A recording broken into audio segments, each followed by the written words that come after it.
Okay, greetings, brothers and sisters. Um, I just have a few. I got a bunch of kind of different comments to get to.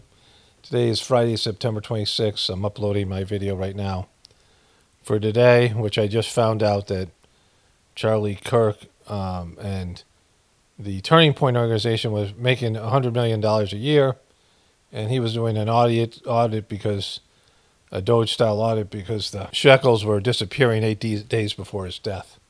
Anyways, I was getting these interesting comments. So the first one is this. A person wrote, because I said a comment, CBS demonetized the video shortly after I made it public. I have put the opening scene in, I have put the opening scene, then I talk about the opening scene. And this person responded, it's back monetized because I'm still getting ads on the video, question mark, or is it back being monetized? I'm still getting ads in the video. This was a very interesting video, so hopefully you can get something back. Well, I think right now I got $12 in donation because I said has to be something where it's fan supported, and it's not worth my time to make $12 on a video, especially one that takes. These things are more editing and things like that. And then of course Charlie Kirk's making $100 million a year, so I must be doing something wrong. But when they demonetize a video, they still run ads, and so there's that. So it's just the ad money split between them and CBS instead of them and me. And I don't begrudge CBS copywriting because they have the right to do that. CBS particularly sucks on it. I think that it's better for them. Like, how many people are going to go out and watch this movie now that me and other people are talking about it, making clips about it? And so, whatever. They particularly suck, but the worst one is WWE. I made that WWE video, and they let it run for like a week, and then they copyrighted it. And when they copyright it, they block it. And then I can edit out the stuff that they copyrighted. Of course, the video is going to not make as much sense. And I've had to do that 3 times already. I'm probably just going to take that video down, the WWE stuff. So they're the where I'm just not going to do videos on them. I can talk about it anyway. We all know what the WWE is. But anyways, so that's where we're at with that one. I basically had a $12 day for that for that video. That isn't doing as well as I thought it would be. So it's it's got, I don't know, 6,000 views or something as of now, but it isn't popping like some of the other videos. So kind of a waste of my time. But I am making new friends because of the video, because I got this excellent comment here. This is from that video. This is the mind of someone desperately trying to make connections to make them feel informed. You are lost. This is all soft psychosis. It's great when people don't know what the fuck they're talking about and try to diagnose you. When I used to, I have a master's degree in counseling, and I used to do psychological assessment tests. And I could diagnose people just from their comments, right? I could at least get some idea of their bullshit. This is a person with a very hostile personality. But the thing about it is, I don't care. Like most of you know, I don't give a shit. I don't care. I didn't even know who Charlie Kirk was a week ago. But this isn't the first time there's predictive programming in a movie, and I heard about it. I didn't go through this movie looking for connections just because I randomly wanted to make them, right? This is some kind of beautiful mind, eyes wide, a beautiful mind movie where I'm losing it in some kind of deep rabbit hole of conspiracy. There are thousands of people that have already talked about this. Someone in my video, some of my viewers told me about it, right? And so, what about those people? We're all having mass psychosis. When the things are so obvious. But they always, being called crazy is one of the things they do. But then I had this one as a fucking twofer. You were completely wrong about Palestine. There's a reason why surrounding Islamic countries don't want any Palestinians. Look at what happened to Egypt or Lebanon. Yeah, nobody wants 2 million immigrants, refugees. Nobody wants that. Nobody wants anybody. They don't want 2 million American immigrants or refugees. We don't want it. They don't want it. That has nothing to do with the people themselves.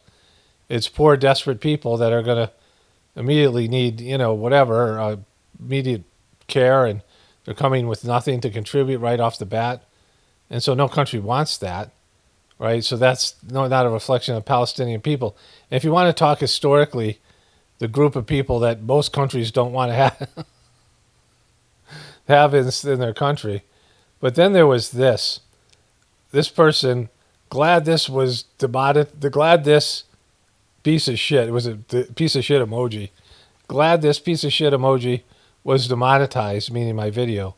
And I pray you meet Charlie face to face one day. He was a great man, a man so much better than you. Well, given that he was making so much more money off of his bullshit, he had a better line of bullshit than I do. President Trump, who is one of the greatest presidents ever, was really shot. I don't understand how people think it's fake. As a man died, shame on you. Shame. We are Charlie Hart. Like, so really stupid motherfuckers out there. And so, but then there was this one. I gotta make it bigger. It's a long comment. So this person writes, how can you carve out a little pocket of the future? Even if you own your own home, you have to pay property taxes on it, right? Eventually, they ban those taxes in a CBDC, then you're fucked. Then they'll take your house when you can't pay, emoji, frown emoji. If a sovereign citizens, common law people have suggested, I'm all ears. Sure, another option is to disappear into the wilderness. That's not an option for me because if I don't take fairly high potassium supplements every 4 hours or so, my heart goes bananas and my blood pressure spikes. Even if you manage to hide in the wilderness, I think the system will try and find you to either bring you back under control or eliminate you.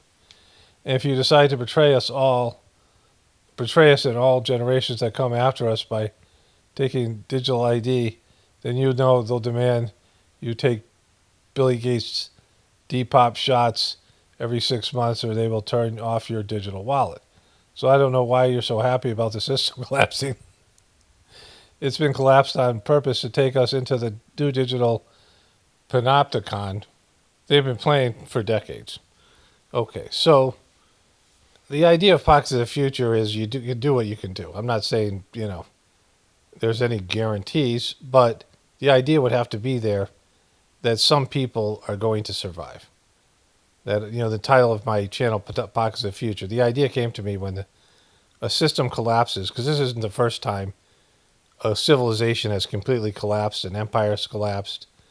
There's been epic extinction level events, and some animals, some creatures make it through. It depends on adaptability and also preparing for it as much as possible. Seeing what's coming, which we can all see, and preparing for it.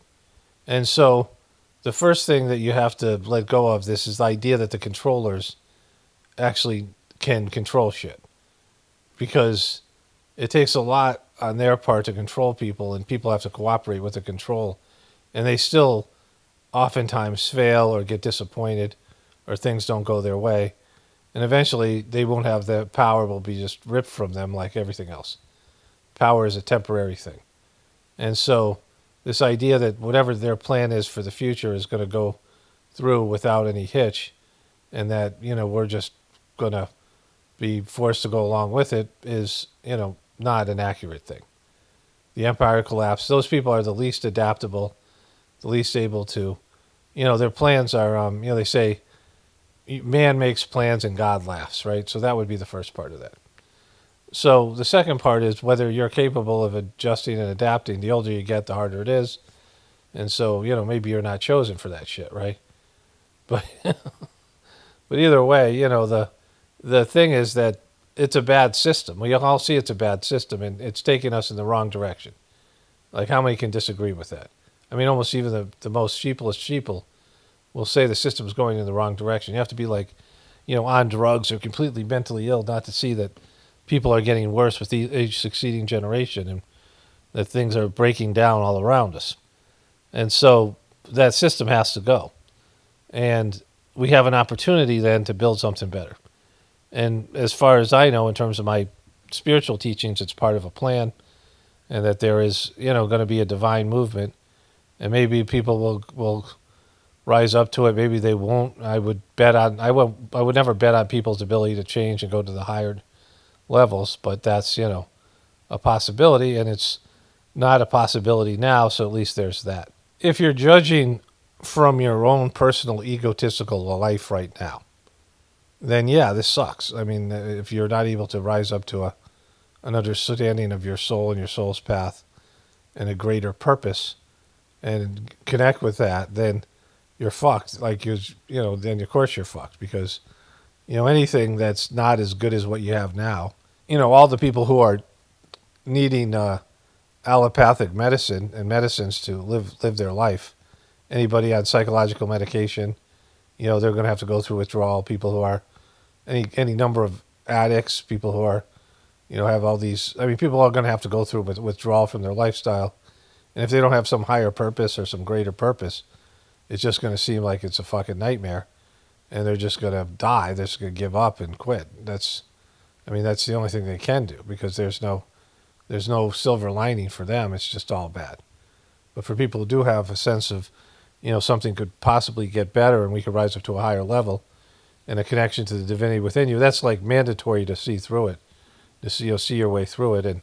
And for those people, there is an opportunity, and maybe people will take it, maybe they won't, and we'll just have to see what happens. All right, let's get into the other stuff here. Okay, today is September 27th. I believe I already did a voiceover, so I'm not doing a greeting here. But I saw a comment. I just got a comment, and another one came in after it. So once in a while, YouTube will send me a comment. So I looked at my phone this morning. Usually there'll be some things that are recommended by X. I don't think I've been getting that as much lately. Usually it comes from Juanita Broderick or one of the other right-wing people, because I think X thinks that I've clicked on a few of those things, so they think I'm that. And they recommend a comment that, one of the many comments I get, hundreds of comments a day, and they recommend probably 5 that I see when I look at my phone. They decide to just send me the comment, like partial comment, and then I have to click on it to go read it. And I'm going to read them eventually anyway. And so last night I was watching Erika Kirk, and she was on her show, Charlie's show, and she's mapped out their plan for how to move forward. Then I got another video from her this morning that YouTube recommended that is very telling about her. She knows things about Christian family values, but doesn't know anything about how to act in terms of, or at least not even act, be in the moment when her husband dies, right? So we're going to cover that. It's really weird, some of the things she says. She's just really weird. And then I got some more stuff. Of course, World War III is coming, and there's stuff to do with the UN and Trump I never got to, so we'll see what I get to today. Today's Saturday, so, whatever. I like to do a little bit less. So the second comment that I wanted to read, I'll read in a second, but the one that just came in after that was, "You're wrong," this person saying this to me. Jesus Christ made the Catholic faith. Upon this rock you shall build my church. All these other religions broke off from the Catholic Church and made their own rules. Are you freaking serious right now? You are actually saying that these other churches are worse and the Catholic Church is still pure? They have a huge pedophile problem over there, in case you haven't heard. I grew up as a Catholic, right? But then there was this comment. Let me make sure I ban this person. The first one. Just like Chandler Bing, just like Chandler Bing? Question mark. Not sure what you are supposed to get out of all the words. We all know there are no coincidences in life. Are you following Jesus, or are you following the non-Jesus? Why did Charlie Kirk demand a Doge audit on $100 million of its year to TPSU? 100 million a year DPSU. That video I put out last night, where Candace Owen said that that they were making Turning Point. They were making $100 million a year, and he was auditing them because the money was disappearing in ways that he was uncomfortable with. Right, so this was that thing. I think this person is saying, "Are you following Jesus or are you following Charlie Kirk?" Which is interesting because that's going to come up when we see the Erika Kirk thing. But what popped into my head when I read that is, yeah, you're not following Jesus either. Like, how many Christians are following Jesus? People follow the Bible, or they follow a collective consciousness of Christianity that is in their church. And there's different sects, SECTSs of that, of these like different, cultish, like, I don't want to say totally cultish, but cultish like points of view about Christ. So there's, people like my dad who went to church on Christmas and Easter because he was mad at God. And then my mom went to church like maybe even twice a week. And she was involved with the church. And she read the Bible and she prayed every night. Like, she was a good Catholic, right? So I was raised Catholic. My mom, my grandmother both prayed the rosary. So they were actively praying. They were actively involved in their faith. But they had their own point of view, and they differed from, like, my mom and my family and I were in Ottawa, Canada. I've talked about this before. And she saw these Native American, we were at some display, these Native American people. They were in their sort of costumes or whatever they were doing. And they looked spiritual, and at least to my mom. I probably didn't give a fuck, right? Because I was like self-involved. Although I was more spiritual as a kid. So I was probably like 13, 14, 7th, 8th grade, 6th grade, I don't know. Older. I was an older kid, just before I was either, entering my adolescence, so my family and I all bloomed late. So I wasn't really adolescent until I was 14, 15, really 15 probably. And so, sometime in there, we went up to Canada and my mom said, I just don't think these people are going to hell. My mom was like, like she was moved by them. She could see spirituality in them because she was somewhat spiritual, my mom, right? Like she was, where you're at least breaking free from some of your religious, the religion's a great thing to be born in, but horrible thing to die in. And she was starting to make direct connection with God. She used to have these prayer meetings at our house and things, and she started doing Sajmark practice and really liked it. But, she was a Catholic and she was habituated to it. So she could never fully embrace it. But she was, a spiritual person, someone on a spiritual path. And she saw these people and she knew that the John 3:16 was bullshit because she knew these people weren't going to hell. She could see God in them. There were people who'd had a different faith and there was God in them. And true spiritual people see God in other people, whether they like those people or not, or they're the same race or ethnicity. You see God. There's God in every person, and there's some people who are really godly people. Spiritual people recognize other spiritual people. And so this idea that you're following Christ, you're following a book, and the people, you're whatever kind of Christian you are is being defined by something. This could be for any religion. I'm just talking about Christians because this is what keeps on coming up because people are Christian or come from the Christian faith when they watch my videos for the most part. And Christianity is what I, know in terms of my religion. I grew up as a Catholic. But whatever the people around you, your family, your specific church, right? There was a place that I lived in Virginia that was, it was a good place. And there was a lot of New Age sort of hippies, but also there was the traditional farming and Christian people. And somebody told me that the difference was that the Church of the Brethren, this kind of church that was there, was much more accepting to different points of view, whereas Baptists weren't. And again, I don't know that much about Baptists or the Brethren. This is just what's told to me. And that made this area specifically good because the Church of the Brethren was open to these different New Age, there was little New Age groups, and, it's a weird place, whatever. I mean, it's, not all the New Age stuff is bad. It's just, it's I mean, it's often a little bit weird because it doesn't have a, like a, it's not grounded in like a highly developed spiritual person. Like religions are, but religions are completely corrupted. So the New Age things can be depending on the people. But people's relationship to God and what kind of Christian they are is based more in their community, their parents, and it's a relationship with the Bible for the most part. Very few people have an actual relationship with Jesus. They may pray to Jesus, and if they do it in the right way, which is praying that they can be better people and accept Jesus and God's will. That's the right way to pray. Some form of that. And prayer eventually moves to the abstract. You pray in words and those words disappear, and then it's like a feeling, like a true prayer. But for the most part, people don't do that. And so most people, it's about the Bible, but almost nobody reads the Bible. How many people do you know have read the Bible from cover to cover?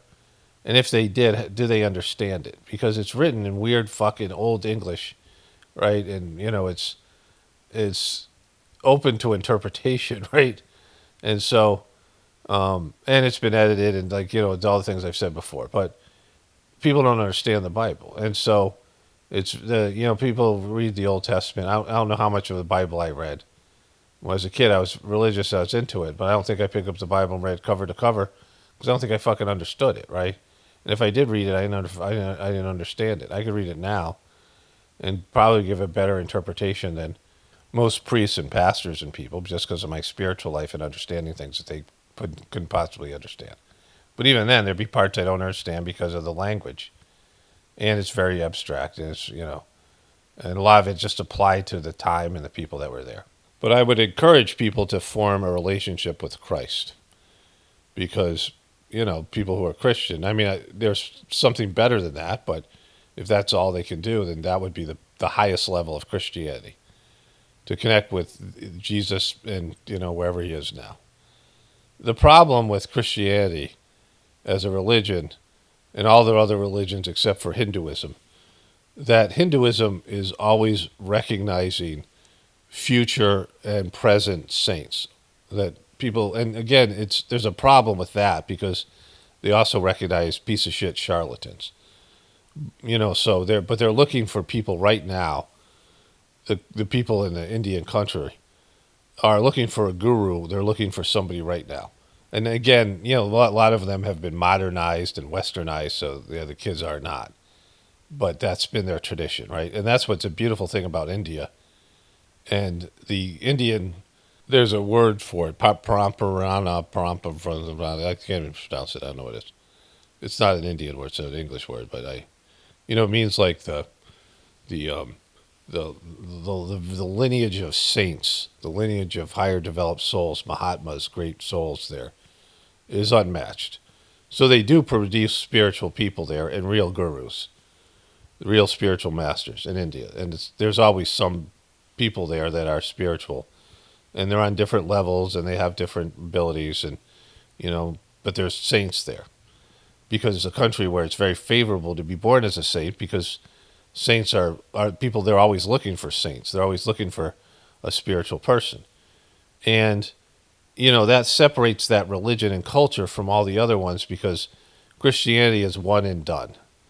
You have one guy, he died, and then people just, you have a relationship with the Bible, but you don't read the Bible, you don't understand the Bible. And if you did, you still wouldn't help you because it's just a book, and it's not the best book, and even if it was the best book, a book is just a book. Books provide information, but a relationship with a saint, a divine soul, is what people need. And you need it in multiple lives. Because I saw Master Charji, who was as involved as anybody. He had been St. Paul in the past life, but he became a spiritual master. He was the most impressive person that I met on a spiritual level. And, he had past lives with Babaji, the second master of the system, and multiple lives. And these etheric beings that are in charge of this planet have sent down one person after another, or the same souls incarnate, more than once. And when they do, people build relationships with them. And then they have a relationship. Maybe it's not the best one in one life, but in the following life. And these higher developed souls, eventually you emulate them. And being around a higher developed soul, there's nothing like it, especially someone who's reached the highest levels, because you get to feel and experience what it's like for you to do that through this other person. And it's just essential. And you need, like I said, multiple incarnations to do that. Most people do. Some people it's just a one-off, but it's, it depends on where your soul is when you come down, right? And that's why you need past lives and future lives, especially now with only, if you live, what about somebody who dies when they're 20? So if this is your only life and you die when you're 20, like what are you going to get out of that, right? Most people don't make sense of their lives, even, like it takes them 10 lives just to be competent human beings. And that's why you need money. It's like a video game. Like, what are you going to do with one? What if every video game, you only had one life, right? It's like fucking, how are you going to, what are you going to do? Like, you need, even the most simple, I played Mario Brothers. Like, I don't play video games, but, when it first came out, you need multiple tries to figure out, how to beat the game, right? And, you need that in life here. And, Jesus did not reach the highest goals. He might have reached liberation. I think he reached liberation, which means he wasn't forced to be born anymore, but he can choose to be born. And I think he's either on planet Earth now or will be in the near future. And the Christians aren't going to recognize him. Jesus could be here right now and Christians won't recognize him. So how are you with Jesus, right? If Jesus is possibly here right now incarnated, how are you with Jesus? And so, I say these things because I'm not trying to crush somebody's faith. But, if you're a devoted Christian, you're set in your faith, you would, or if you had a relationship with Jesus, there was nothing that I say you would disagree with. Like if you were communicating with Jesus, because I don't think there's anything I say that Jesus would disagree with. Maybe small details of things that I don't have the ability to know about. But because all people who are working with the spiritual movements, and even if you're doing it, on a part-time basis, you're in line with what they're doing. You've submitted to their will, whatever it may be, right? You've submitted to it. You've surrendered to it, the divine will, and you're willing to sacrifice some of your life force, some of your, your energy, your goals and things, personal goals, materialistic goals, comforts and things, to further this this movement, to make people find God and become more, not make them, help people find God and choose the divine path, which really fucking it's a struggle. Like it's just a struggle for me personally, and it's a struggle for people to do that. People just want to go to the lower level, and I don't know what's going to happen with it, and I hope people are able to rise up, but I wouldn't count on it. But what do I know? So let's move forward with the Erika Kirk. So this is the reason I'm covering this now. The beginning I covered it, and people were wanting me to cover it more, and I was getting views, so I covered it. But what I'm interested now in the whole thing with Monica Kirk, the thing that like kind of the Candace Owens selling them out, that's like an interesting storyline. But the reason I'm covering it is when people say they're with God or they're for God or they're working for God and they're not, they're working against God, that's fucked. And that's clearly happening with TPUSA. So, let me show you. It's just there for people to see. And people are kind of aware of it. Okay, so here it is. Erika Kirk, welcome. Thank you. Thanks. It's surreal to actually be sitting because last time I was standing, but Yeah. I don't know. So it's surreal to be sitting because the last time you came on, you gave a speech and you were standing. And that's surreal. It's surreal because, one, because she's been on this set before. She's done things with Charlie, right? She's been on he's got a set there, and they move it around. They have a team of people, that move things around and set things up, right? They make $100 million a year. They have a big staff. And they put in a podium for her, and she was there standing.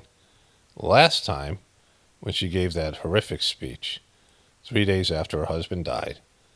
But today, she's sitting, and that's surreal. Like, she's fucking weird, right? Just sit. It's a little more emotional. Yeah. Yeah. Well, you are rightly at It's a little bit more emotional because Charlie used to sit here. So she's more emotional now than she was 3 days after his death, where she did the fake ride and all that shit. the head of the table, and we're just so honored to have you here. I know that you have been, to say that your life has been a whirlwind would be the understatement of the century, and to make time for Charlie's audience and to speak to them, I know that they can't wait to hear from you, and just to see you in this room probably means a lot to them. And you've been up against so much, and you've been doing an incredible, incredible job. The number of messages I've heard just complimenting you and your dignity and your poise and your Okay, so that's not the majority of people. There is clearly liberal people and Christian, Democrats who are not for her, right? And that's like, she's like one of those, she's like a Hillary Clinton, and they might have disliked Charlie Kirk, but they really dislike her. So I'm sure that's happening. Like, I don't know about that, but I saw that one, that one girl I showed you who's very hyper liberal in my last video that found out stuff about Romanian angels. And then there's people in her own community who are looking for answers and are like not happy with her performance. And so then there's all the people. So the majority of people are not liking what they've seen from her because it's fucked, right? It's bad. So there's a small group of people, a small audience of people who are, Christian, and they believe any of this, not real Christians, not with Christ, but, social Christians. Let's call them social Christians. Christians that need a social system, and they just go along with whatever people are doing in their church. They don't think for themselves. They're following the egregore of the church, the group consciousness of the church that they're in and the people they're in. And then they're like people with Charlie Kirk, and they're calling, Charlie Kirk, someone called this a political organization. This is a political organization. It's not a spiritual organization. Like, they're trying to make it spiritual, but it's not, right? And they're trying to make him into a saint, and he was a politician, of someone who was moving for political power. strength has been overwhelming, and yeah, we're just so glad you're here. No, I'm grateful. I mean, I know we talked about this. We prayed on it. We really tried. See, she has a happy face. Now, when all the times before, when she's being her natural self, she's kind of bubbly, and she's maybe someone who has really, happy about her life. And so she is somebody who's in a happy stage right now. Like, she likes what her new position is. So I don't think they were actually married based in this. Like, I can't believe that she doesn't seem like she's dead inside, right? Like, she doesn't seem like she's just some sociopath. Maybe she doesn't have much real feeling, and, some people just don't have the capacity to feel love. I don't know. But, that would be the only explanation to why she just isn't. Like I said, even if you don't like somebody and they die, your family, your parents, your siblings, an ex, wife, something, ex-husband, somebody like that you had some connection with, you feel things. Your feelings are not under your control. There's things that you can think mentally. Now, mentally you're like, oh, I'm glad that motherfucker's dead. Like, how many people have had the experience that you're glad somebody shitty in your life died, but you feel something about it, right? You feel a certain way about it. Like, if you can't control your feelings, there's just something there. There's emotions, things, and some things don't come up till later. They come up right away. But if you have a heart, you feel something. Like, there's somebody that used to be in your life, that used to be a part of your life, and they're dead. Now, somebody who's your husband or wife, and you have as great a marriage as she claims they had, you'd be like, what am I going to do? Like, what is going to, you wouldn't immediately just jump into what she's doing and act. I mean, that was so bad acting. Like, she was totally acting, right? Like, almost everyone could see it. Like, acting like she's hasn't grief stricken. But look see this joy in her face, right? She's like glowing with, like, the kind of glow you would have if you won Miss with Arizona, right? This moment where you're like, oh my God, I won Miss Arizona. So, there's a video out there. I should find that where she wins Miss Arizona. And that's a moment, right? Like, when you win the presidency or you get a really good job or you have these glowing moments where you're really happy. You have glowing moments also when you have a spiritual moment, but that's something different. That comes from a deeper place. But this egotistical glow, right? Like a little bit, she's joyful. She's not like sad. She's not like devastated. Like, I don't know how I can pull myself together to go sit and do this show, right? Tried to Like she's fighting back smiles. learn properly Like how to there's smile there, go about the next. smiling. She's smiling here, smiling there. She also has this sort of flirtatious thing she does. Like this is her way of like being flirtatious, where she smiles and she's happy. These kind of, Few stages and steps or trying to be cute or whatever it is. of everything, and we've been Smile, very intentional smile, in smile. a way that always keeps Charlie Smile. first. Keep, And smile like that was their flirtation. That little flirtatious eye thing she did there, like right here, ready. in a way that always keeps Charlie first, and She batted her eyes there and she looked at the guy. This his dreams big alive. smile.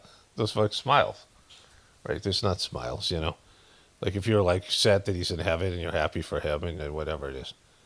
But like that's not, there's a grieving process. Like this is, I can't believe they actually even liked each other, knew each other. I mean, this is, all these people, they're supposed to be grieving, but I haven't seen anything from these people that work with them. Like I think the claws are out and they're all trying to fucking carve themselves a big chunk of that $100 million shit that they had going in, and they want to make sure more comes in. They want to keep the cash flowing, and she wants that martyr money, right? She wants that fucking martyr money. Okay, so I don't want to watch this whole thing. I listened to it yesterday while I was doing things, and it was a few of the things popped. I just went for a walk and ate breakfast.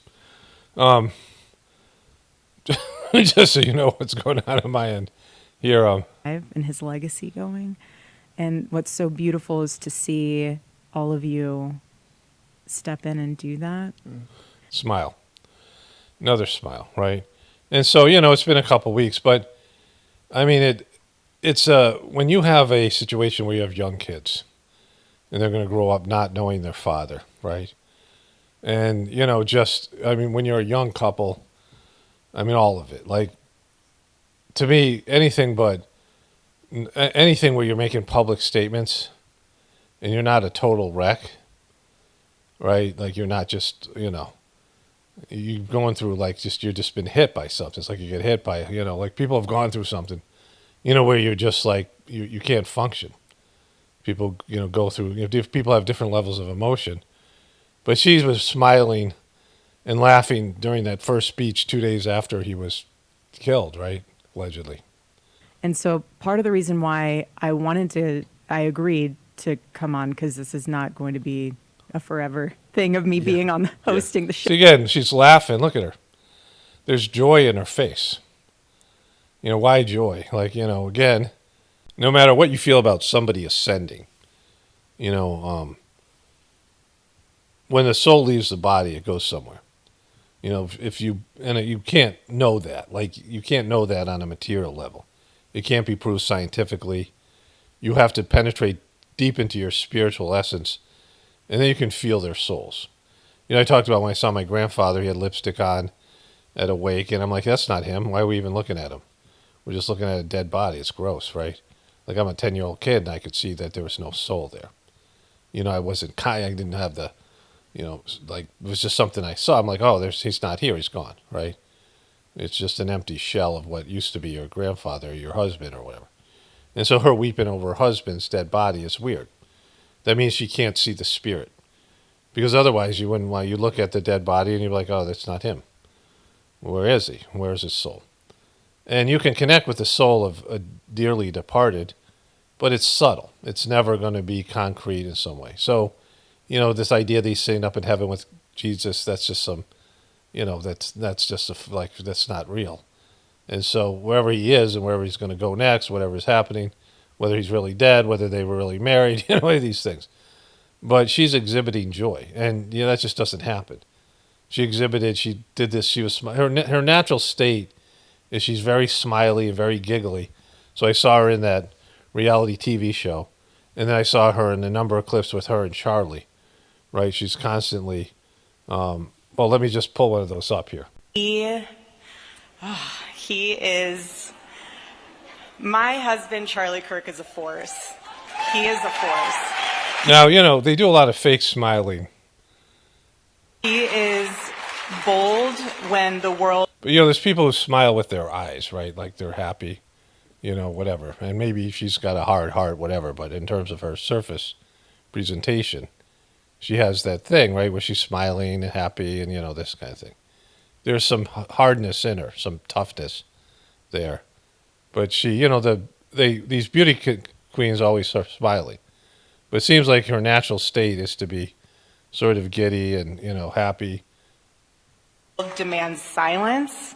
He is fearless. So this is just an example. I've seen a couple other videos. They had music in them. So I'll get copyrighted, so I'm not playing those ones. But there's one where they get engaged and she's all giggly and, whatever it is. So that's her natural state of being. She is somebody who is, very just a happy person. Who's someone who, in her interactions with people, she's smiling all the time. Like I don't expect people to act. I don't want her to act like she's suffering from grief. I don't want her to, fake. I mean, that's what she was doing anyway. She was acting. But I don't expect people to act. I don't care if people, be who you are, right? But who she is she was smiling and laughing, during the days after he was dead. And you can't do that as a public figure. Like, I mean, you can. I'm fine with it. Like, I don't care. But when she acted all like she's suffering from grief, but then she's smiling and being giddy and things like this. Show was because I gave assurance to people that again, it's another smile. Turning Point USA is continuing, and it is. I mean, we are so blessed to have more work than we even. Yeah. Look at she's like lighting up here, right? Like again, you're not bummed at all. Like you're not. I mean, she's wearing black, right? Like again, but this is her natural state. Could ever dream of. I mean, it's beautiful, and Turning Point Action, full steam ahead, so powerful. Like I said, this is a multi-million-dollar organization. It's a political organization. There's people with their jobs, and they all came out. These guys came out. They're not all broken up. We don't know behind the scenes, but they're I mean, they're planning videos in her Instagram page, and she has a team of people, and they're all putting out content because they had to strike while nation was looking at them, right? This was their moment. This was their moment to pop. They had to make content. They had to be out there. And so that's fucked, right? So did you really give a shit about this guy at all? Like we were really married? She's going to say stuff about her kids, which makes me believe that she doesn't have any kids, right? That comes towards the end.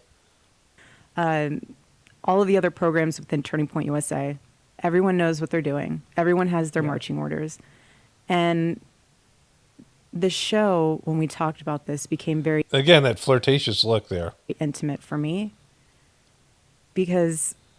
Right there, look. Yeah. Good to be me. Woo. Erika. I was there from the beginning of all of it. She was. Woo. And I'll never forget 2020 when literally the world stood still. And Charlie and I would go hiking every morning. Yeah, it's okay. We did. See, this is how she is. This is her being authentic.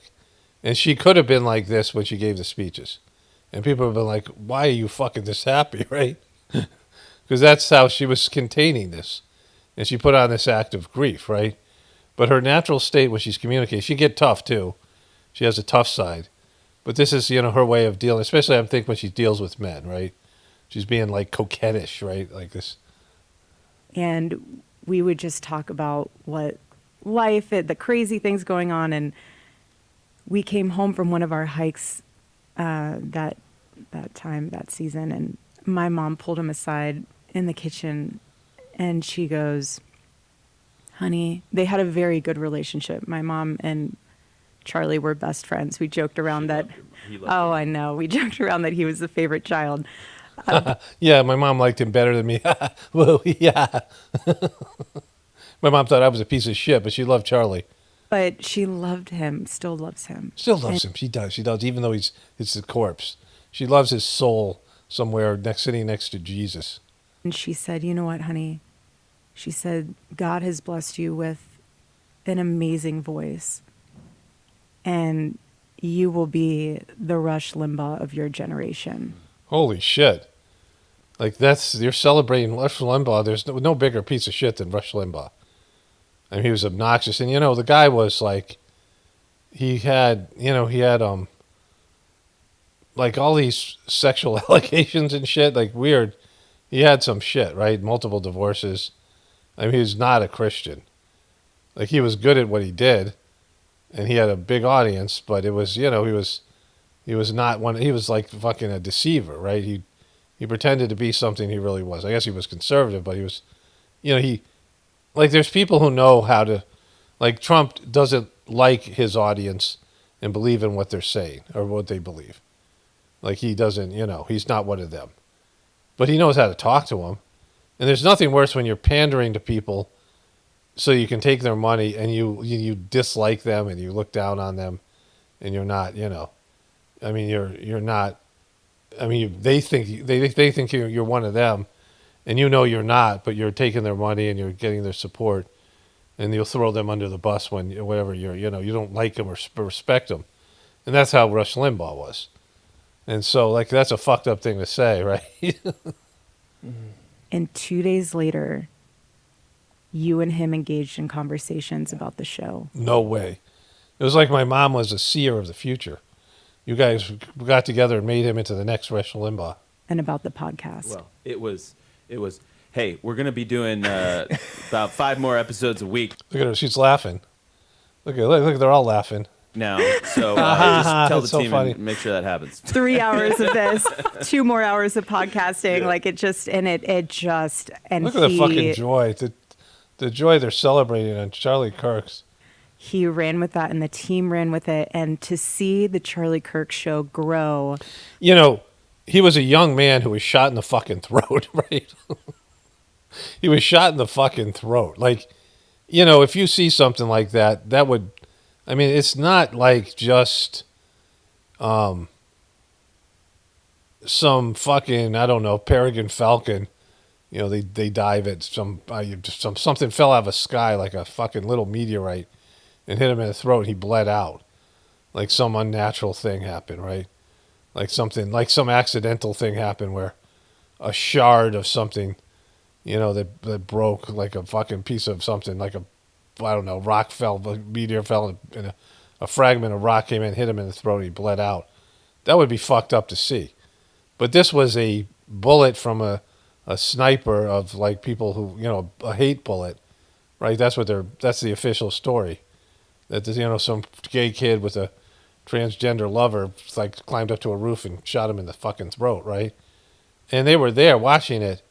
And, I immediately hit the ground running with content. She was already, when they received the body the next day or the day and a half later, she was mic'd up and fucking grieving at the casket, making Instagram content. And they're laughing now. Like, you would be fucking, it's something where you see something like that, it makes you, like, if you have a near-death experience or somebody that dies, you all of a sudden mortality is there. Like, how many days of your life nobody dies? I mean, I'm not talking about public figures. And, where nobody you've ever met dies. I mean, nobody in your life, the significant, dies. Those are like, those are special days unless you're in the military and you're fighting in war, or like you're an old person, and everyone, you're in some nursing home and people are dropping like flies there, where death becomes commonplace. But for the most of your life, you're not around dead people. You don't see people die, and you don't even hear about people dying, right? They saw this guy die in a fucking very graphic way. It would affect you, right? It would affect your whole, attitude towards life. And here they are fucking yucking it up, right? Talking about him being the next Rush Limbaugh. From that moment until now has been so humbling and beautiful. And he loved every single day. He read every email. Yeah. I know you guys have said that so many times, but I can vouch for that because there were times where he would forward me some of the emails that he would get, and he wouldn't even say anything. He would just forward the email. And to me, It's just a great love story. it was almost like an extended form of family where you guys She's lit up. Like she's lit up. were the And it isn't like she's lit up because he's dead and she has the aura of a, you get like a, you're connected to the death and there's a glow that you have, right? Because she's like this regularly. Like this is every video I've seen before. This is her authentic self. She's more natural now. This is her natural state where she's all excited, enthusiastic, and smiling and happy. Like she's one of those people. That's her natural, whatever she is as an actress or a controlled asset. She has this other side where she gets tough, right? But you guys were the pulse point of and the connection point of Turning Point USA, TP Action, the Charlie Kirk Show. It was a triple threat. you guys were a triple threat. And the audience, Look at her eyes. Look at how her eyes just lit up there. Like, look at right here. Turning Point USA, TP Action, the Charlie Kirk Show, it was a triple threat. Right here.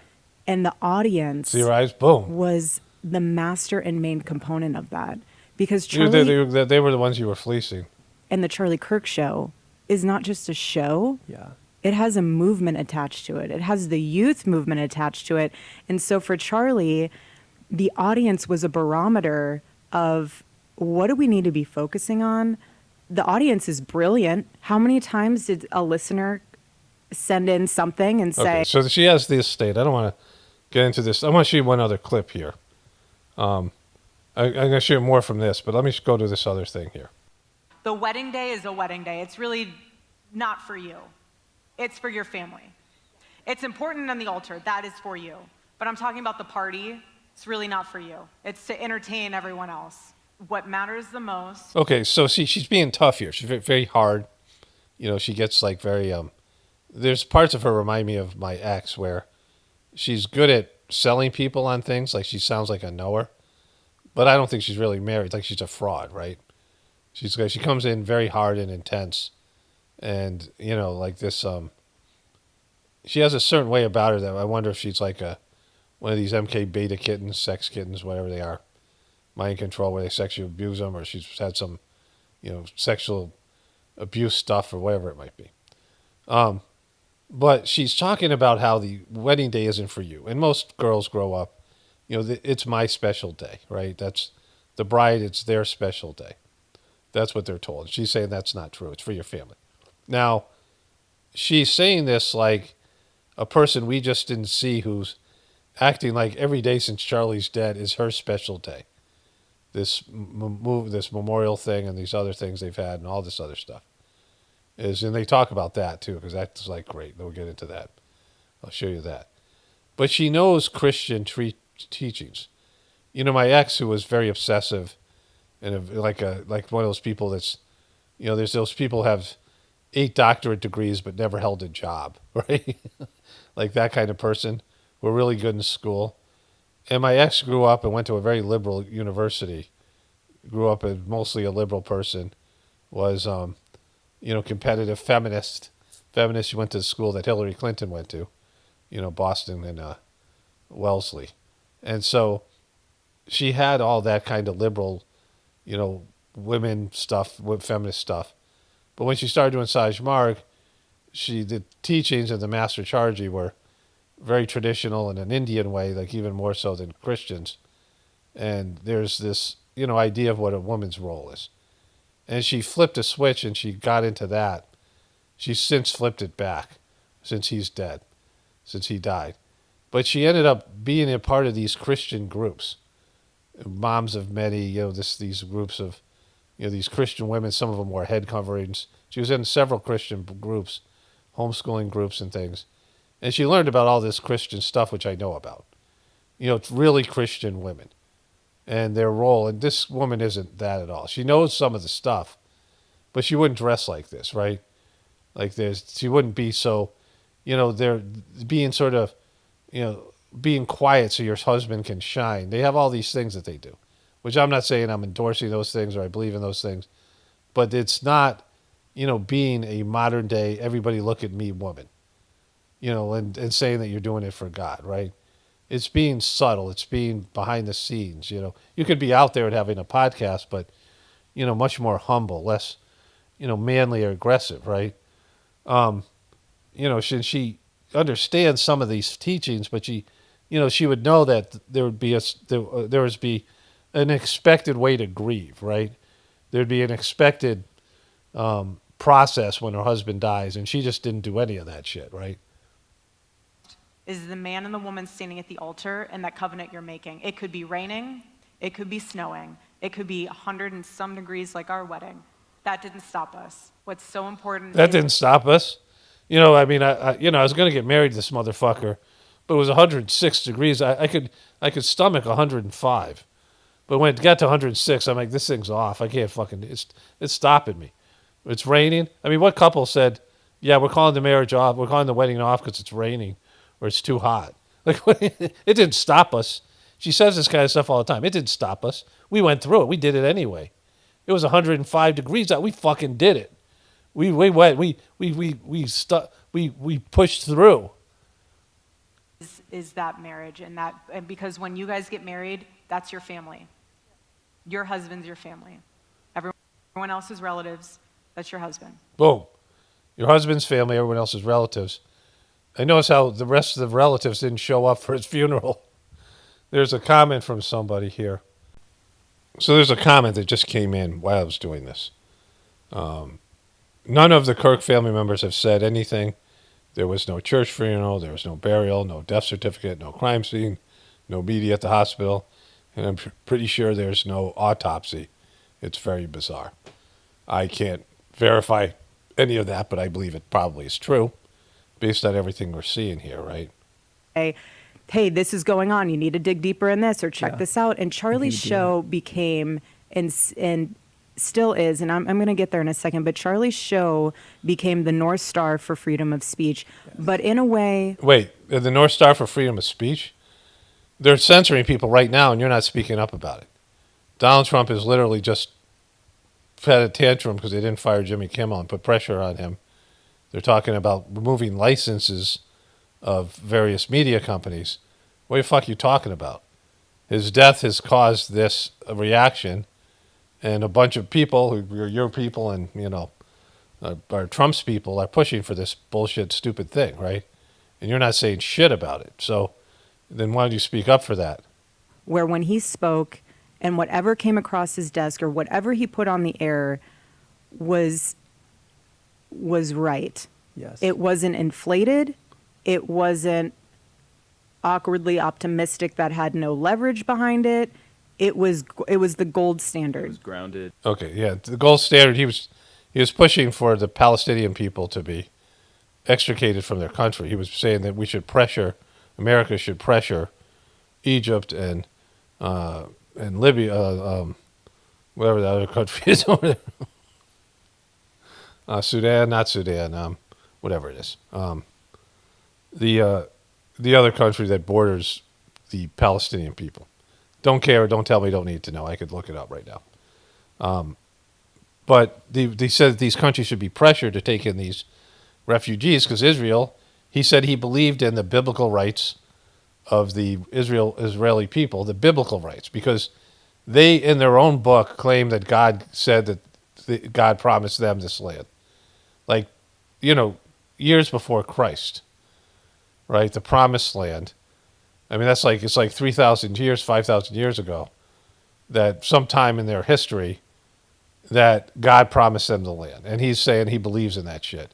So the Palestinian people are fucked. and their kids are being killed, and it's just, it's just right.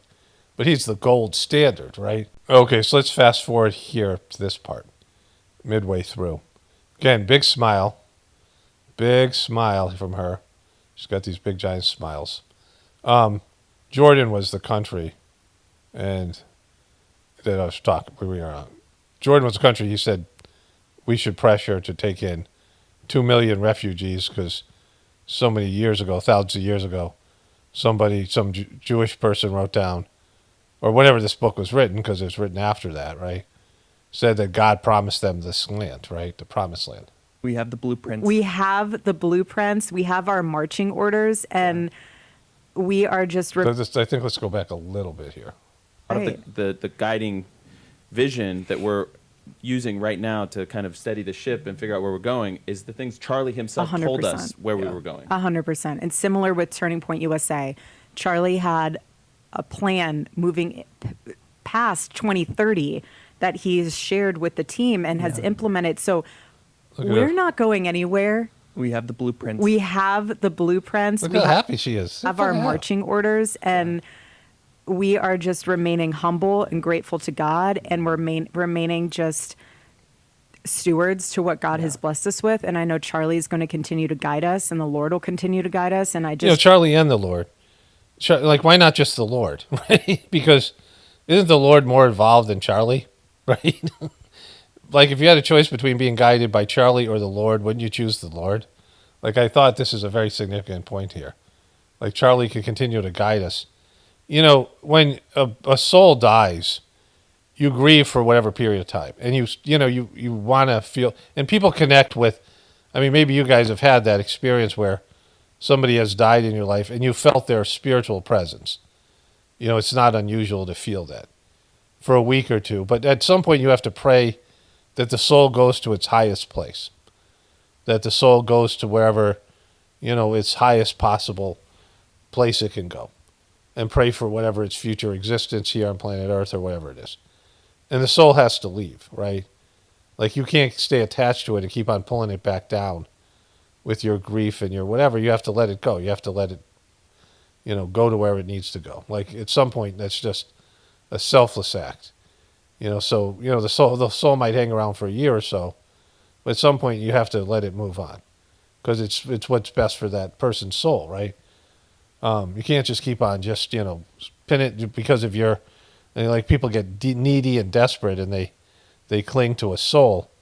And, this thing with Charlie, I mean, they're going to make this whole thing like this whole thing's going to be about him and he wasn't a spiritual person. He was a politician. He was political and a businessman, who could quote the Bible, and he had something spiritual, but it was very remedial, based on a religion that's not that spiritual. That's, even the saints in that religion aren't that highly developed. The master of that system was on the first rung, right? The whole Christian system. I don't know how many legitimate saints and spiritual people were in Judaism, but I know Christianity had a number of them. But they were, they were low level, and not, it's still better than the average person. And I'm not saying this in any sort of judgmental way. It's just that the system itself doesn't provide a valid method of meditation and, internalization of your relationship with God that you can evolve to higher levels. Like, you have to just figure it out for yourself because there's nothing in the Bible that tells you how to do that, right? Stewards to what God has blessed us with. And I know Charlie's going to continue to guide us, and the Lord will continue to guide us. And I just wanted to let everyone know that this is far beyond any of us sitting in these chairs. This has nothing to do with us. It never will. Well, then why did you have to give that speech then, right? The glory all to God on that front. And on that front, and the money, and the Jewish lobby that gives us hundreds of millions of dollars, like those guys too. I just am excited. It's weird to say excited, but it's also very surreal to say it because I know that God will use all of this in a way that will glorify Him, further Charlie's legacy, and Charlie's up in heaven. He's up in heaven right now. Just. Yeah, I'm so happy. Look at how happy I am. It's just Charlie and his happiness. Look at how happy I am. I'm beaming. I'm just smiling and happy. And he's just looking down from heaven going, Jesus Christ, I wasn't even married to this bitch. Right? It's just a wonderful thing here. He's rooting us on. I know that. He's so rooting us on. He's so rooting us on. He's just rooting us on. He's not like, fuck you guys. I'm dead. I want my thing to fail. He's actually rooting for us. You know, you can talk to the dead. You can communicate with them. And unless you're like a medium, I mean, you could say he's rooting us on, but like that's, this is what happened with Jesus. It's what happened in my thing even more significantly recently with this fourth master Dodgy, who turned out to be a real piece of shit, which I've talked about extensively. And it's when they start talking for the master and it goes against his will. Like, Jesus knows what Jesus was about. His soul does. And his soul is aware that they have hijacked his teachings and whatever he's doing to take it in a different direction, right? He's not like, oh, I didn't see, I don't know. It's like, you know what's going to happen because these people are just, even his disciples taking this thing in a direction right off the bat. And this is what they're doing here with Charlie. Charlie, they're trying to make him into this, but he's not. But they're hijacking his message. They're going to monetize it. And Charlie was clearly upset about Israel before he died, and none of them are talking about that. Like only Candace Owens and Megyn Kelly and Tucker Carlson, who's been on this show, but Tucker Carlson didn't talk about it here. Yeah, I know. I want to ask you just a little bit about, because this is something we wrestled with the social accounts, and I'll never forget when Okay, so let's move forward to this other thing here. So there's this thing that she says about her daughters, which is really weird. Like it gets really weird then, and there's something else, and I can't remember what it is, and it sucks because I have to go through this again. But vanity standpoint or look at me, that's never why he built those. Yeah, that's why you're about it, though, right? You're definitely a look at me person. Like she has been, somebody who has tried multiple pathways to fame. She was on a reality TV show in the Hamptons. She had multiple shows and things. She had her own various Vimeo channels, and she had, multiple TikTok accounts. She's an ongoing Instagram user.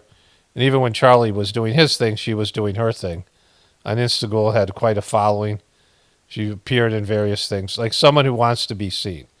Being Miss USA, being Miss, Arizona or whatever. So, these things, beauty pageants, things with her dad. Being out there, doing things, so everyone look at me. And then talking about the things that she's doing, right? In a way like, hey, look at me. So she's clearly, this thing here. Building those, not from a vain or vanity standpoint or look at me. That's never. Charlie Kirk was a total look at me person. Like he is. Like fucking, you can see the difference between people who have a vision and a mission and people who want to be seen.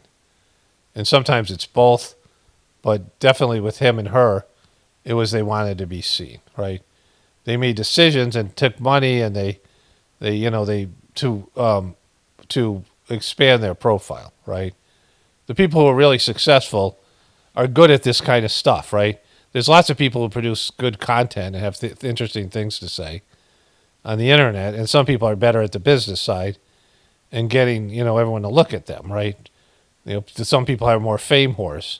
Why he built those, that he built those because he knew that being a voice for the Lord and being a voice for everything Israel. that is good and beautiful Israel. in this world, and also, yes, the youth, he used that as the North Star, and we will continue that. Yeah. And it'll be done tastefully, it will be done appropriately, and I'm excited for all of it. She said excited a number of times.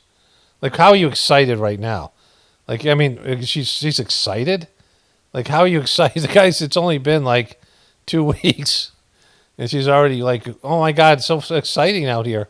Because we have a good team. You have every right to be. We have After a good everything team. that you've been through, what the team has been through, to see it's like I keep saying, Charlie's almost sprinkling his little Charlie Kirk magic dust on everything. Yeah, look at her magic dust. Yeah, this smile, laugh because it's just so true.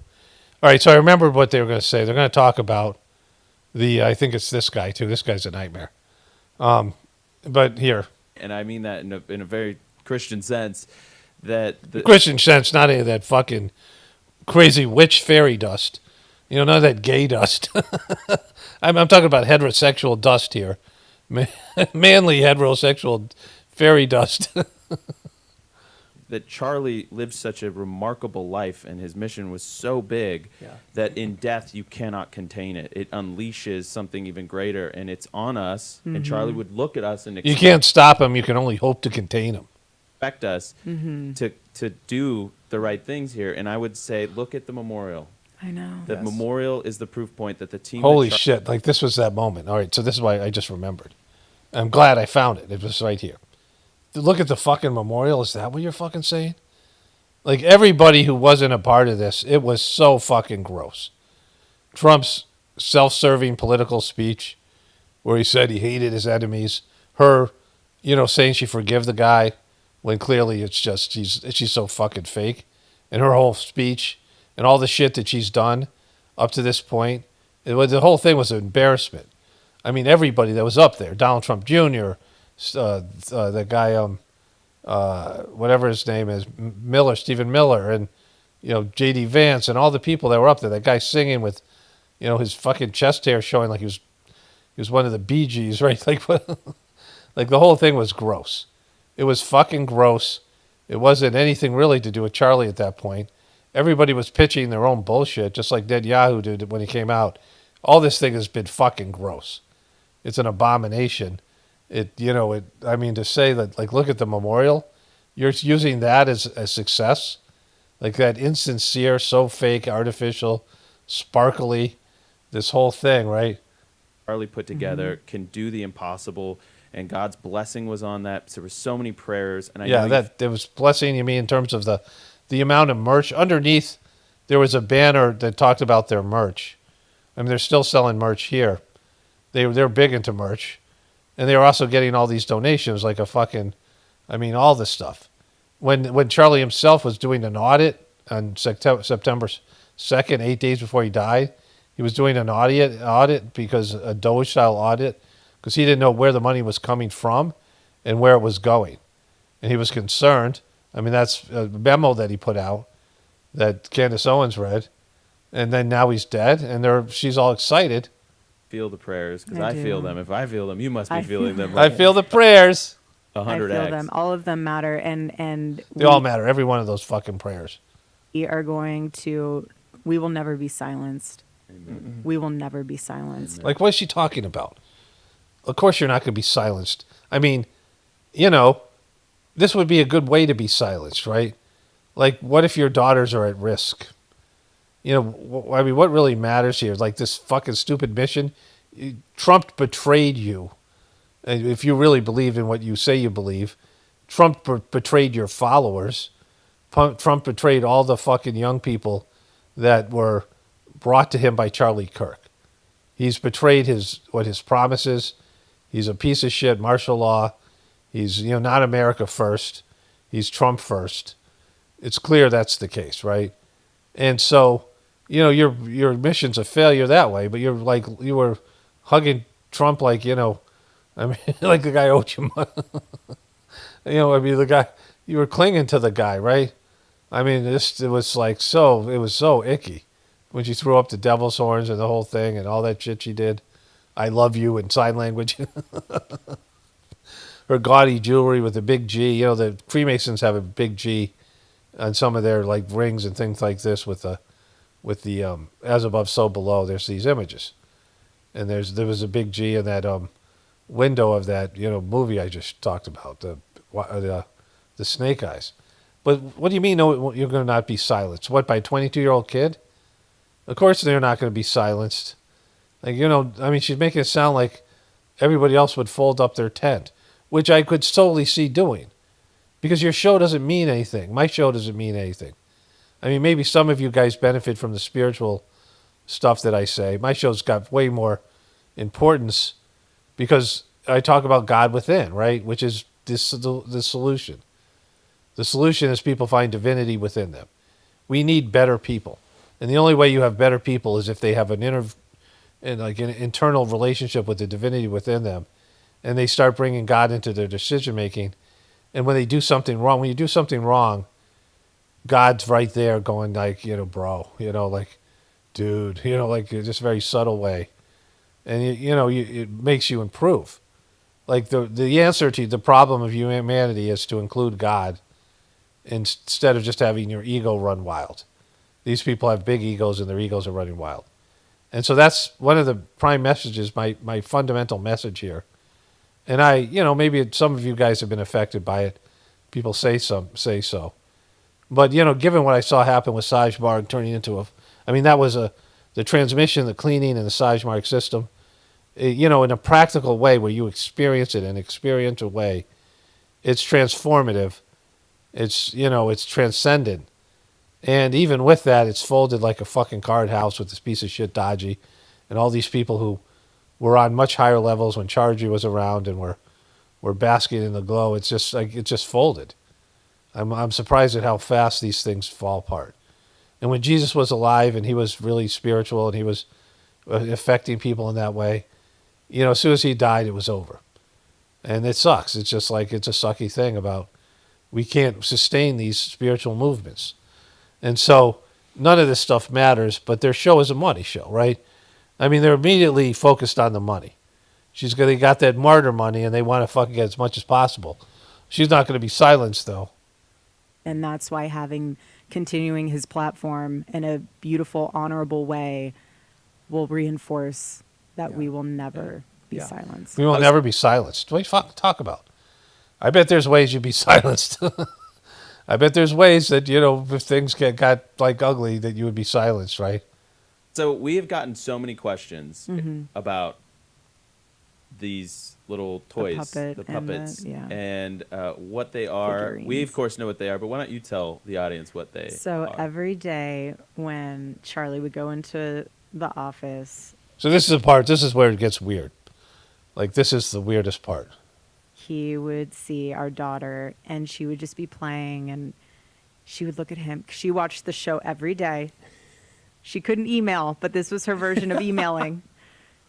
So again, glowing here. Look at her smiling. Look at how happy she is.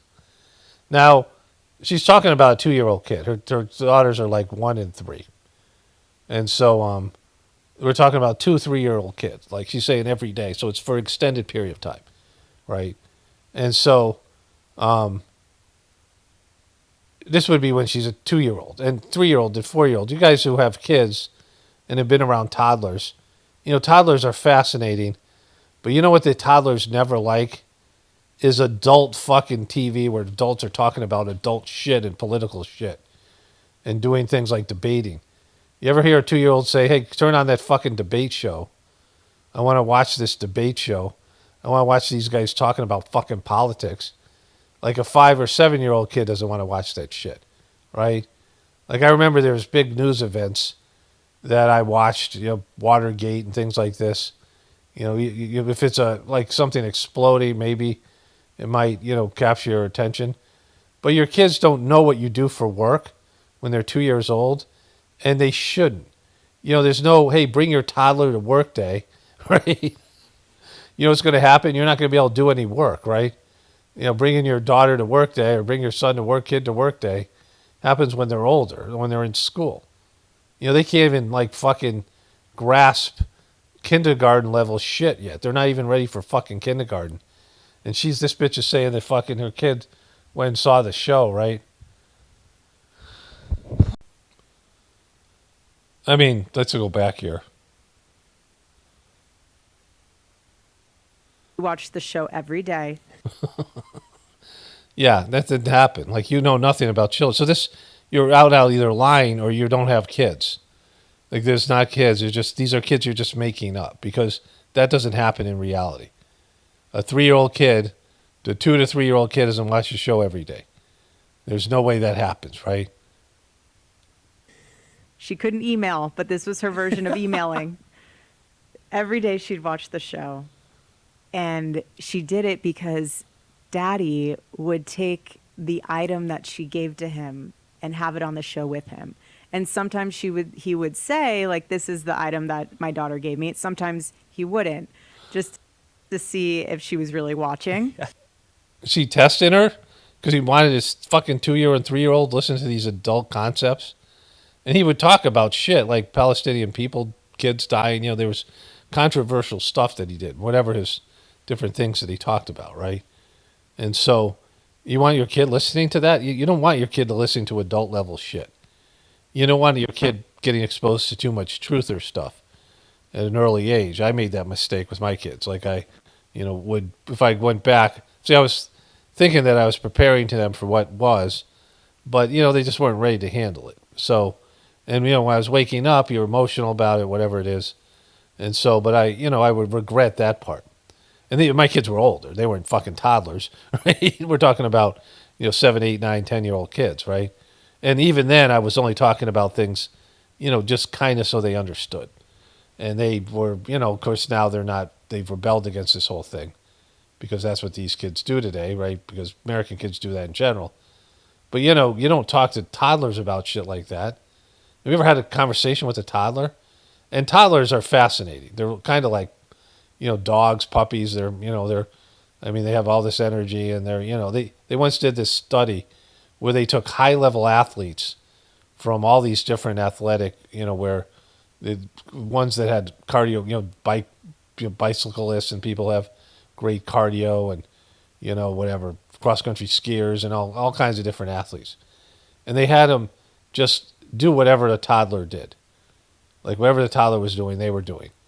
And they would tap out after like 2 hours, right?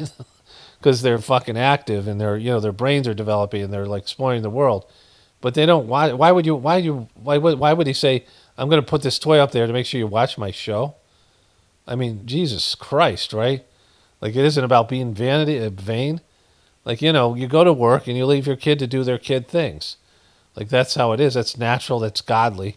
And when you're old enough, like if you're a farmer, sure, you can bring your kids out and they can help you, which is great, right? We did that with our kids. We were doing farming stuff, and they should do that. But he's fucking somebody just blathering on the fucking internet like the rest of us, right? It's not for toddlers. Toddlers shouldn't be listening to my show, right?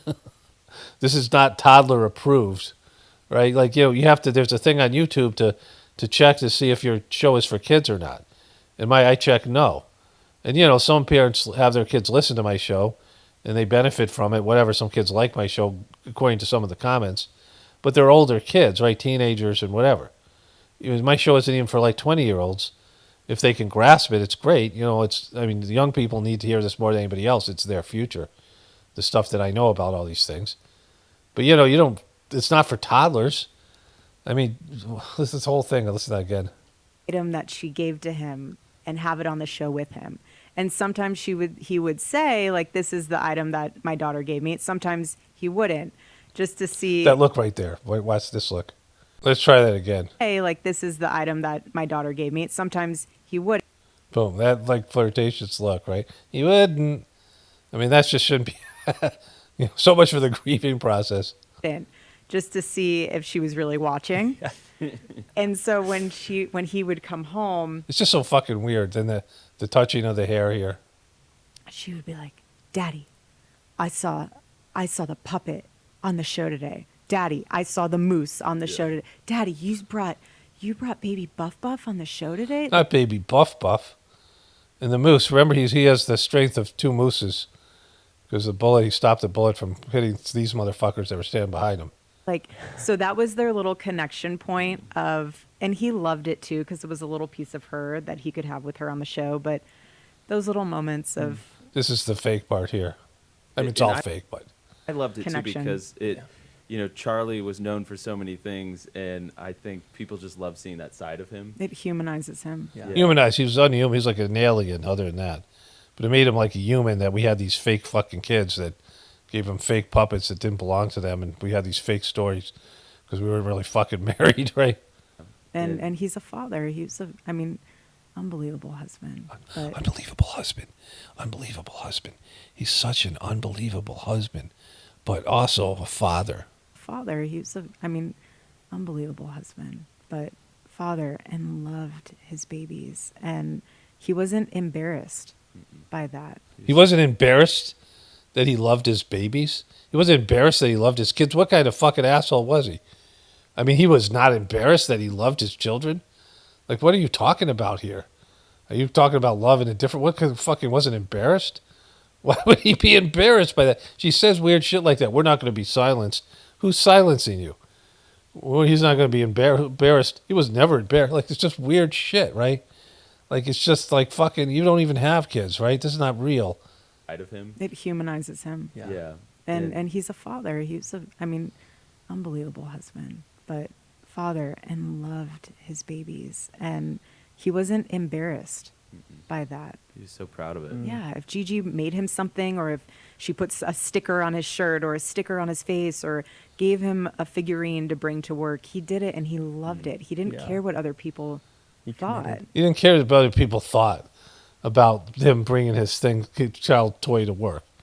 Yeah, he was a fucking boss. What are you talking about? Like, he had this show.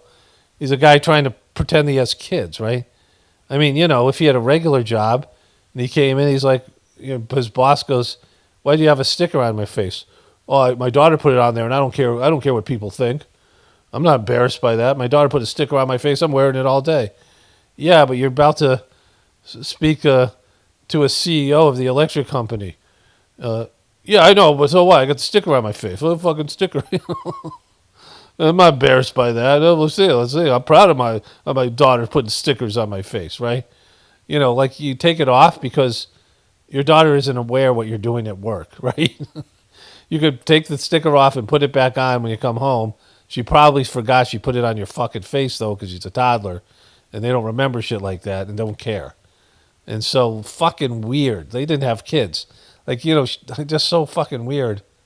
Puts a sticker on his shirt or a sticker on his face or gave him a figurine to bring to work. He did it and he loved it. He didn't care what other people thought. No, You he know? loved. He didn't. I don't think it even occurred to him to No. think about what somebody No, else thought never. about that. No, never. He didn't. No, not that guy. Blah, blah. All right, so that's just. So, we talked about kind of some of the things we wanted to just say in this last segment, and I really believe, and you knew this so well, of how much this audience meant to him. And I said this actually in my speech at the memorial, that you in the audience were his firewall, because you gave him so much confidence when he would go in these fancy rooms and with these fancy people and these elites, and they would say, The elites. He was talking to the elites when they were trying to get money from the elites, and the elites were telling him what to do. "Well, this is the way it is. This is the way." He knew they were wrong because of you in the audience. Yeah. And you Exactly.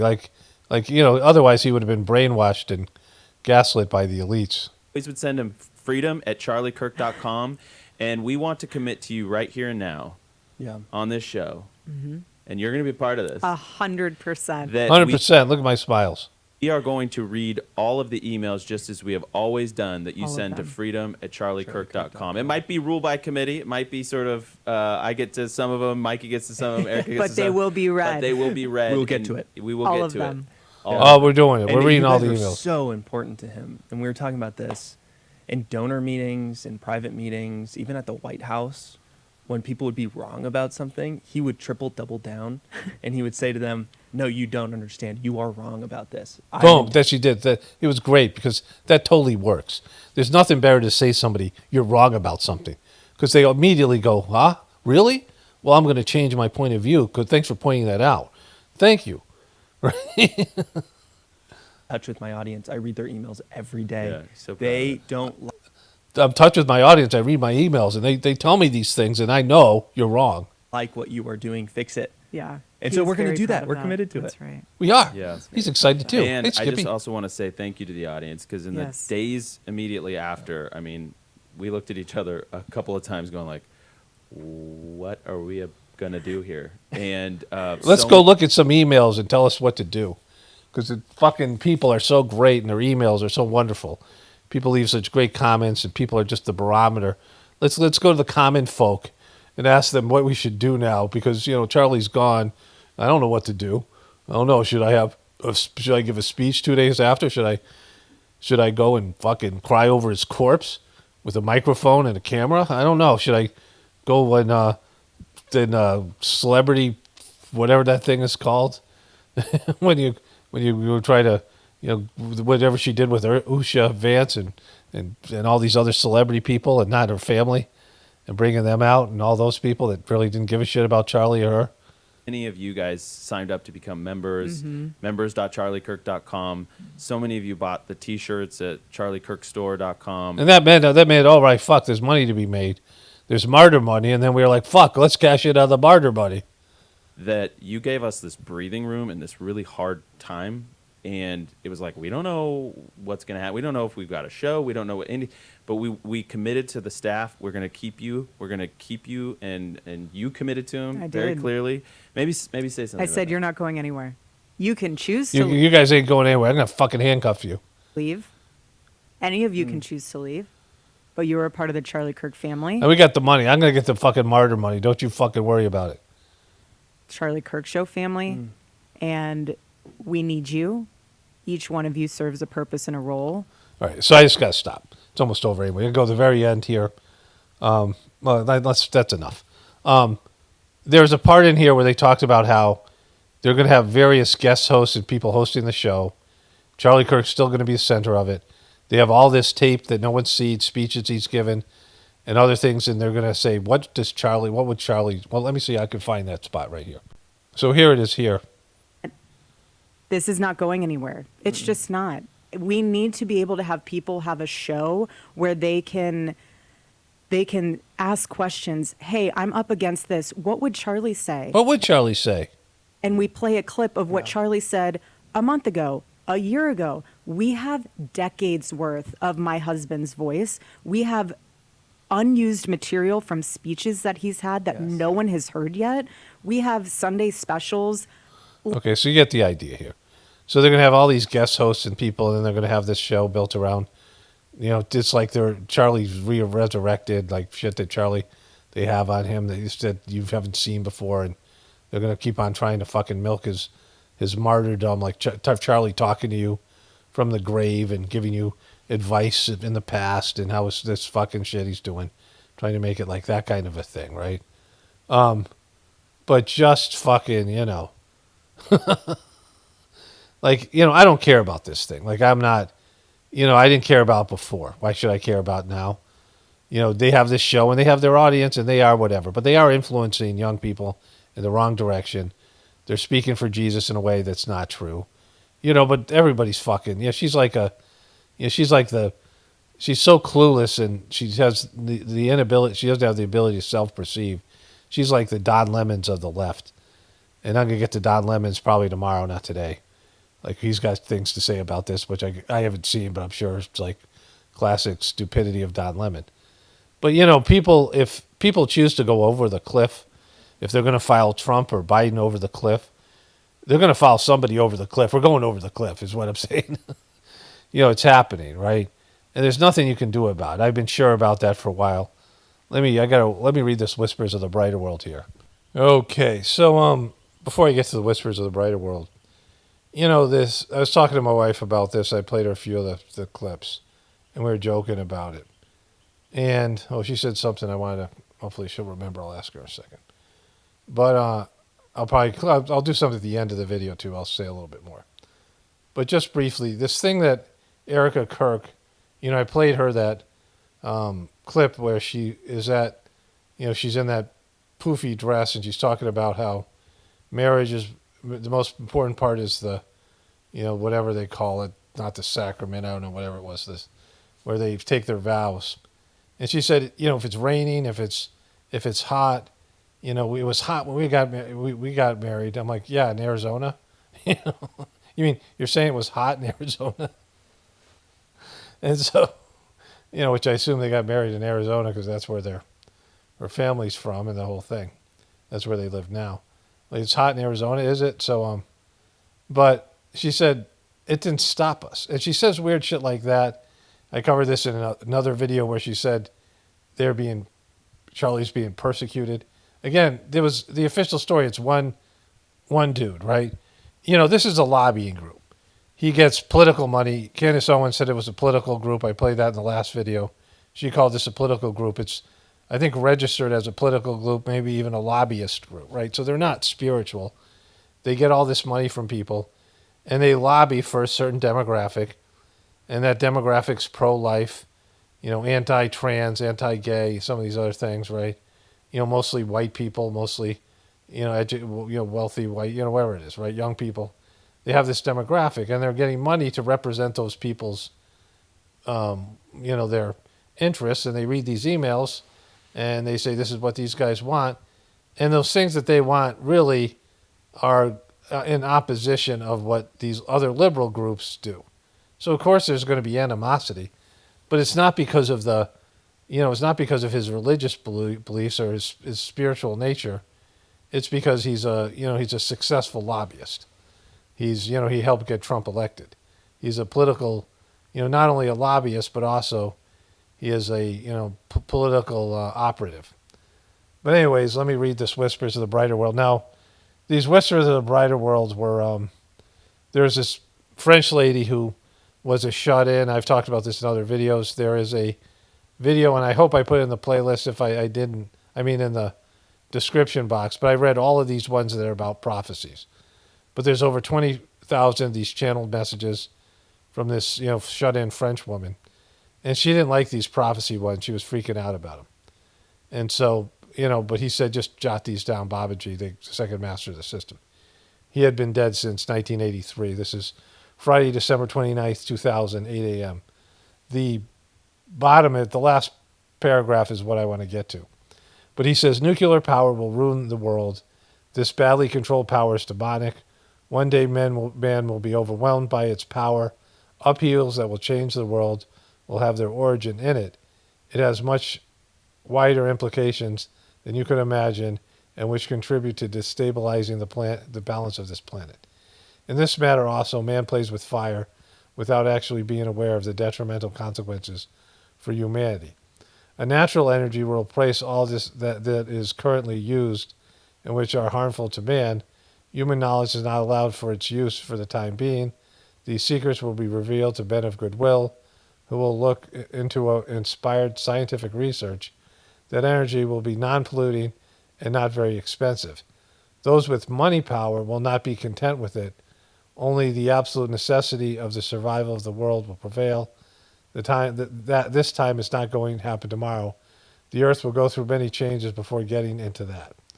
These prophecies do not concern you. You are undergoing the damaging effects of this insidious pollution, which will lead the world to collapsing. But you can neither stop time nor modify the system in place. Then protect yourself as well as possible from these harmful effects and pray for your brothers and sisters, Babaji. Pray for your brothers of the future, Babaji.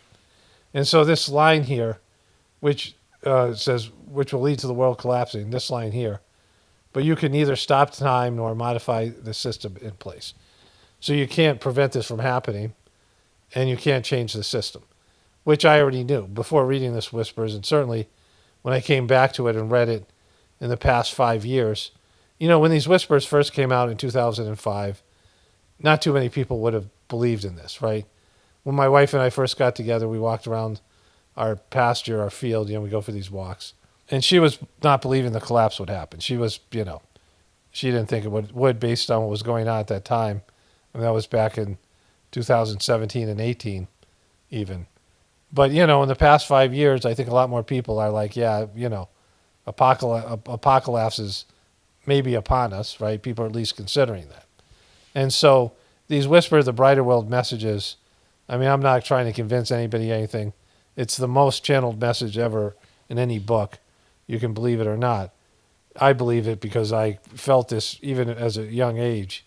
Like I kind of knew this was coming. I sensed it in some way, right? I was, I'd seen this before in some previous existence or something, whatever it is. But either way, it's going to come when it comes. It's going to happen when it happens, right? But I do know that we can't stop time, and I do know that we can't modify the system in place. I'm 100% sure we're not going to change anybody's mind. Even what he said about there is a cheap energy that's non-polluting that we could be using right now, but the people with money power are blocking it. How many of you disagree with that statement, right? And so this thing is around the corner. But as far as what I do here, I can talk to people and people can do whatever they think they need to do to prepare, build a pocket of the future or not, whatever it is. Each person has got their own destiny as far as that goes. A lot of people are going to die if this happens the way he's saying. Nuclear events and other things. It's going to be destabilizing the world. There's going to be lots of deaths and things. A lot of things like that. Like that's all, just around the corner possibly. And if that happens, if you're going to die, what difference does it make? But you can always connect to God, which is always a good thing. You're better your prospects of the future if you connect with the divinity within you. And if you do it now, then the chances are that will continue when you are born again here or wherever you go from this place. But, we can put our energy into anything right now. And if you know what's going to happen, if you have a sense of what's going to happen, I don't recommend anything, but I don't think people should quit their jobs and go out in the middle of the forest either. Like, you have to be reasonable about it. But if you find a way to connect to God, there's a Gratefullness meditation that's linked in the description box, all these videos. It's a free service that enhances people's ability to connect to God, and I think that's the most important thing, because that helps you make decisions for your specific situation. Like, everybody's spiritual plan is different based in their work and their, where they are in the world and all the rest of it. All right, there's one more thing I want to show you here. Okay, so one of my viewers sent me this.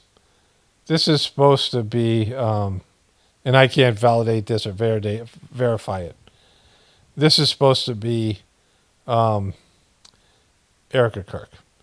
And I don't know if that's her mom. I don't know if that's her.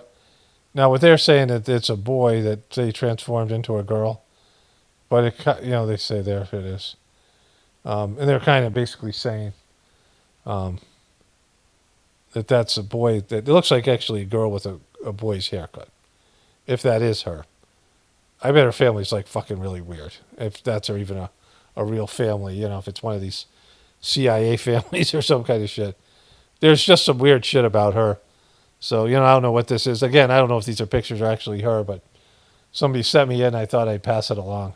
So there's one more thing to get to about Erika Kirk and that whole thing with Megyn Kelly and Candace Owens, but don't drink your piss, liberals. This thing with Tylenol, it's just so weird. Now, first of all, there's something worse than Tylenol in terms of vaccines, in terms of autism that we all know about. Like, that is much more suspicious. Kennedy knew about it, but they settled for Tylenol. But even if Tylenol, it's a bullshit thing and they're just making that up, that, Tylenol's not great for you. None of that shit is. It's not healthy for you. It doesn't enhance your health. Apparently some woman overdosed on Tylenol trying to prove Trump wrong and had liver failure. These things are not ibuprofen and Tylenol. They're, they impair something. They block something.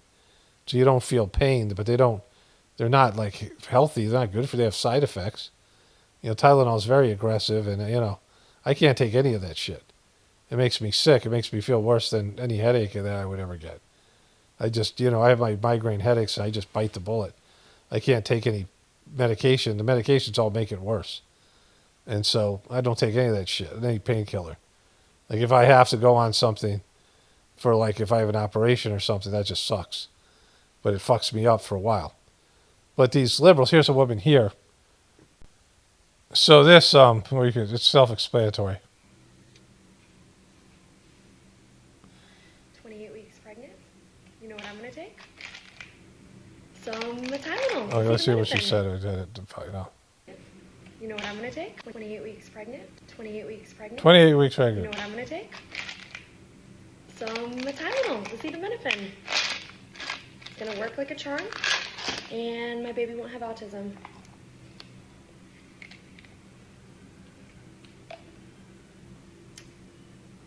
Is this the mocking? If you're a right-wing person, the right-wing people would do the same thing if it came from Obama or certainly Biden or Kamala Harris or any of these people.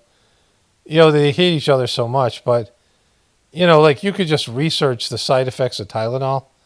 Like there are legitimate side effects to Tylenol, right? Like just, what it can do to you if you take too much. Liver failure and other things. And, you don't drink a glass of wine when you're pregnant. And Tylenol is worse than wine. Like, wine's, a semi-natural substance. It's got alcohol in it. That's the big thing. But It's just fermented grapes, where Tylenol is like chemicals and shit like that, right?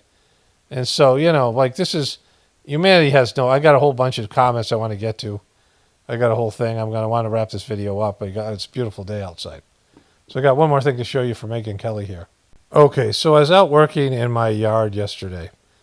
And I was, taking the chainsaw and loppers and clearing out around we have these pawpaw trees.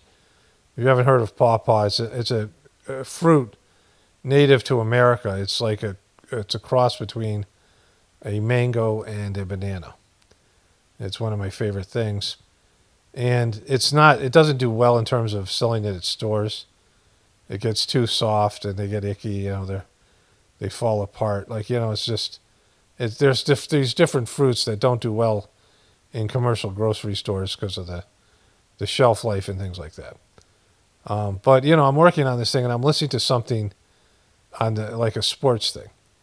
And, I've got goggles on and I've, my phone's in my pocket and I got an electric chainsaw, so it's not too loud, but, I'm only kind of hearing what's going on as I go and do my work. And then, which was a weird thing that never happened, but that rarely happens, is usually when I listen to something, it auto plays a sports thing afterwards.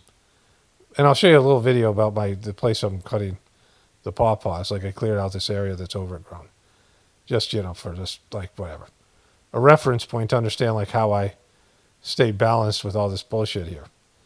And then this thing comes on, and I wouldn't have clicked on this normally. And I'm listening to this Megan Kelly's annoying. Like I can't get to my phone, and I'm just, I have gloves on and shit. Like it's just she's rambling on here. But she says something that I thought I heard Candace Owens say about herself. And so let's play that. And she is not wrong about that. She responded on her show, and Candace was very good friends with Charlie. I mean, she called herself a Mason of Turning Point, and she is. She is a Mason of Turning Point. Now, that means that she is one of the people the Masons that build things. But, it's a very Freemasonic type situation there. The G in Erika Kirk's ring. I mean, that's all this stuff. Like all this secret society bullshit, which I don't really cover anymore. I don't care about. But it's all there, right? And I cleared this whole area out. We have some old stuff here. There's little trees and bigger trees all along here that have grown up. It's a little pasture area. And this is one of our pawpaw trees. It's about 15 feet high, 12 feet high maybe. It's got these big leaves. Clearing it out. In the beginning they like to be shaded and then get more sun. And here's the goldenrod. Our beehives are over here. And this is just part of our goldenrod. The bees are starting to come out now. So these are, I have to cut back some of these trees so these guys get early morning sun and later sun. We want them to get more sun now, and hopefully they'll start putting out pawpaws.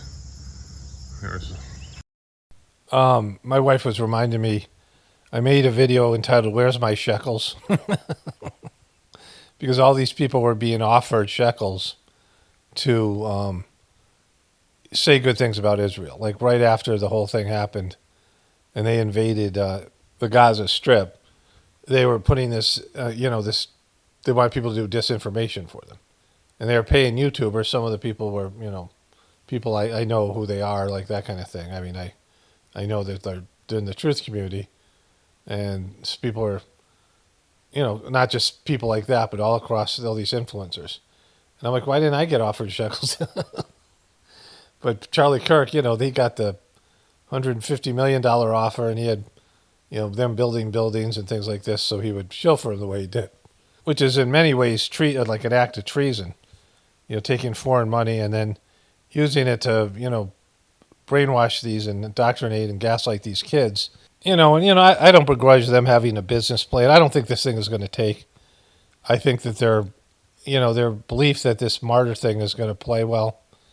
I don't know how many legitimate fans Charlie had, but like he was the star of the show. I don't know what attracted people to him, but the people that they've put out so far, his wife is coming off weird and insincere, and that whole stuff. I mean, I think there's a lot of people questioning all that shit.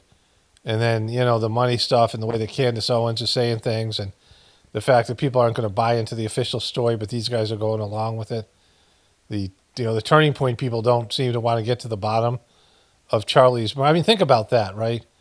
Why would she want to get to the bottom of Charlie's murder? Why wouldn't, his wife, who would have questions about these things, and all the factors that involve, would just accept the official story, the governmental story? I mean, she doesn't want to piss off Trump. She likes to hobnob with these politicians. But, why wouldn't she really want it? I mean, I don't give a shit about the guy.